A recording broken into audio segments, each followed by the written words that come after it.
viens de voir comment structurer dans des graphiques, dans des tableaux plutôt, nos données à l'aide de la variable qualitative. Cette fois-ci, on s'intéresse à peut-être essayer de faire des graphiques, parce que surtout en statistique, on aime ça représenter visuellement ce qu'on est en train d'étudier, surtout des données statistiques, parce que des données statistiques, souvent, ça parle pas beaucoup, mais si on regarde un graphique, on va comprendre un peu mieux la situation, puis on va être capable de se faire une meilleure idée de ce qui se passe. Donc, section 2.3.2, on parle cette fois-ci de la représentation graphique de notre variable qualitative. On va voir, on va voir juste en dessous ici dans le tableau 2.6 et dans le tableau 2.7 qu'est-ce qui va s'associer à quel type de tableau. Ces tableaux-là, 2.6 et 2.7, je vous les laisse, je vous laisse les apprendre par vous-même. C'est pas très important, c'est plus comme un résumé de ce qu'on va faire dans la section qui suit. Et il y a des diagrammes qui sont pas encore vus parce qu'on n'a pas encore fait quantitative, on n'a pas vu encore, donc ça sera plus tard. On va revenir sur ces tableaux-là finalement là, à la fin de notre vidéo de la section 2.5 notamment. Donc, vous pouvez les regarder pour l'instant, mais ça ne vous parlera pas beaucoup. Nous, on va plutôt revenir là-dessus plus tard. Donc, tableau 2.6, 2.7, je vous laisse ça en lecture pour l'instant, étant donné qu'on va revenir là-dessus vraiment un petit peu plus tard. Donc, nous, ce qui va nous intéresser, c'est plutôt les premiers types de diagrammes qui vont s'associer aux variables qualitatives. Le premier qu'on rencontre, c'est un diagramme que vous avez tous déjà vu, que vous avez tous déjà utilisé. On parle ici du diagramme à bande. Ce diagramme-là a comme particularité qu'il va représenter chacune des modalités individuellement avec une bande. Si on définit vraiment notre diagramme, on dira plutôt que notre diagramme est formé de bandes. On appelle ça des rectangles aussi selon le professeur que vous allez avoir. Et ces rectangles-là ont la particularité d'avoir une hauteur qui correspond à une fréquence. On peut avoir des fréquences absolues dans des diagrammes à bande et on peut aussi avoir des fréquences relatives. Donc, un diagramme à bande peut être autant utilisé pour des chiffres que pour des pourcentages. Ça fonctionne dans tous les cas. On se donne un exemple de ça et on va voir quels sont les liens à faire entre ce qu'on a vu déjà pour les tableaux et ce qu'on voit pour les graphiques à ce moment-ci. Première chose qu'on remarque, si on va voir le titre de notre graphique, on remarque que le titre de notre graphique ressemble énormément au titre de notre tableau. En réalité, si vous ne voulez pas vous casser le basic, votre titre de graphique va être exactement le même titre que votre tableau si vous êtes en train de représenter les mêmes données. Ici, on parle du nombre de films les plus locatifs de tous les temps selon leur studio de production. Ça, c'est ce qu'on a fait tantôt dans notre tableau de fréquence simple. Ici, on a un titre qui est presque identique. Ce qu'il va y avoir de différent, c'est ce qu'on va retrouver notamment dans le titre des axes pour chacun de nos axes. Le titre de notre axe vertical, ce sera toujours la statistique qu'on étudie par rapport à une certaine variable. Et cette variable-là, on l'indique à l'horizontale. Donc, ici, le titre de l'axe horizontal, c'est le studio de production parce que nos modalités sont indiquées à l'horizontale. Et notre nombre de films, c'est le titre de l'axe vertical parce que c'est la fréquence qu'on étudiait sur le studio de production. Vous avez tout à fait le droit de le mettre à l'horizontale si c'est ce que vous préférez, en autant que vous respectiez quand même les normes de présentation, donc le titre, les titres des axes et les spécificités de construction qu'on va voir à l'instant. Ces spécifications-là, on vous les liste ici. C'est des choses que vous allez voir qui sont assez logiques. Hein? On regarde ça puis on se dit ouais, ça fait du sens, ça a du sens. C'est exactement ce qu'on fait déjà lorsqu'on construit nos diagrammes à bande. Donc, on a 5 règles, on regarde ça ensemble et on pourra passer au prochain diagramme par la suite. Donc, premièrement, la graduation sur les axes doit être constante.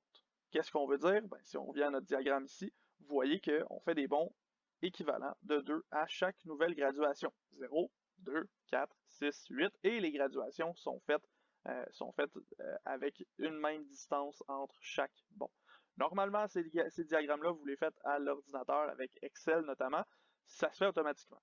C'est déjà quelque chose qui est programmé à l'interne dans Excel parce que c'est une norme qui est très fréquente. Un diagramme qui est mal gradué, c'est un diagramme qui ne vaut pas grand-chose. On n'aime pas ça des diagrammes qui sont mal gradués, ça nous envoie des fausses informations ou des mauvaises interprétations.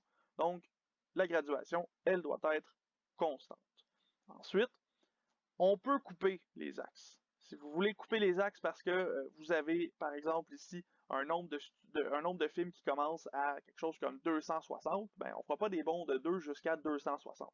on va couper plus bas et on va commencer un petit peu plus haut. Donc, vous avez peut-être déjà vu ça, une coupure qui se voit avec tout simplement deux lignes qui apparaissent au bas de notre axe et on commence un peu plus haut. Donc, on commence pas à 2, on commence par exemple à 210 et on fait des bonds de 2 ou de 10 ou peu importe à partir de cette hauteur-là. Et ça, ben, à ce moment-là, on appelle ça une coupure d'axe. Et c'est tout à fait légal. Vous avez le droit de faire ça en autant que vous respectiez quand même la graduation par la suite de votre axe avec la coupure que vous avez ajoutée. Cette coupure-là, elle est là seulement au besoin. On ne veut pas toujours une coupure, c'est pas toujours nécessaire, puis même que des fois c'est plus handicapant qu'autre chose. Donc on s'assure que si on en a besoin, on l'utilise, mais si on n'en a pas de besoin, on laisse ça de côté. Ensuite, vous devez avoir un espace entre chaque bande de votre diagramme. Si on regarde ce qu'on a ici déjà, vous voyez qu'il y a un espace entre chacune de nos bandes.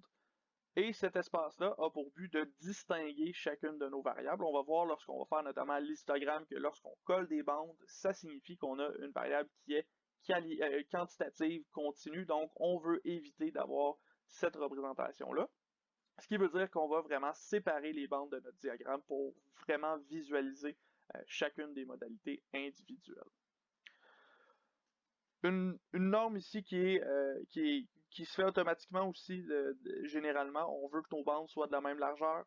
On ne veut pas avoir quelque chose qui est démesurément plus large que le reste. Encore une fois, ça revient avec l'histogramme. Un histogramme avec une bande plus large, ça signifie qu'on a un intervalle de données plus grand.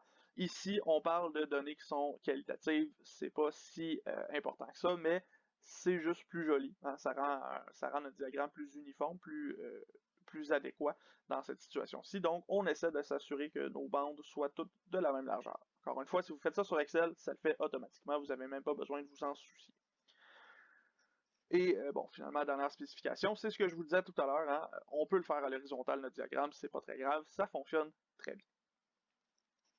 Finalement, pour le diagramme à bande, dernière petite chose qu'on va se dire, pourquoi est-ce qu'on utilise ce diagramme-là? Dans quelle situation est-ce qu'on va voir ça? Ben, en réalité, on va l'utiliser pour représenter des fréquences qui sont soit absolues, soit relatives. Je vous l'avais dit tantôt, des chiffres ou des pourcentages.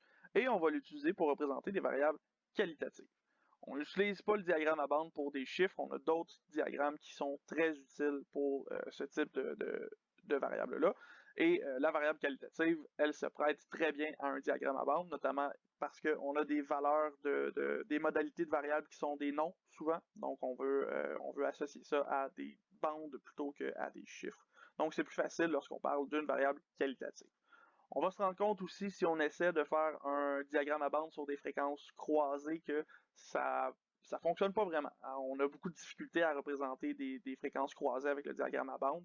Donc, on se restreint à des fréquences simples seulement lorsqu'on parle de la variable qualitative. Donc, si vous avez un diagramme à faire associé à un tableau de fréquences croisées, c'est pas celui-ci qu'on va choisir. On va aller en choisir un autre qui sera plus approprié.